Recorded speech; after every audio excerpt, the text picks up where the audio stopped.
ലോകത്തിലെ ആദ്യത്തെ കൊലപാതകം നടന്നത് 4,30,000 വർഷങ്ങൾക്ക് മുമ്പാണെന്ന് ശാസ്ത്രജ്ഞർ കണ്ടെത്തിയിരിക്കുന്നു.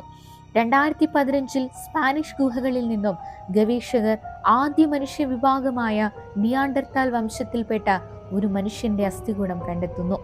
വടക്കൻ സ്പെയിനിലെ സീമ ഡിലോസ് ഹ്യൂസേഴ്സിന്റെ പുരാവസ്തു സ്ഥലത്ത് ബീംഹാംപ്ടൺ സർവകലാശാലയിലെ നരവംശ ശാസ്ത്രജ്ഞനായ റോൾഫ് കോം ഉൾപ്പെടെയുള്ള സംഘം നടത്തിയ ഗവേഷണത്തിൽ പ്ലീസ്റ്റോസ്റ്റീൻ കാലഘട്ടത്തിലുള്ള 28 വ്യക്തികളുടെ അസ്ഥികൂട അവശിഷ്ടങ്ങൾ കണ്ടെത്തി.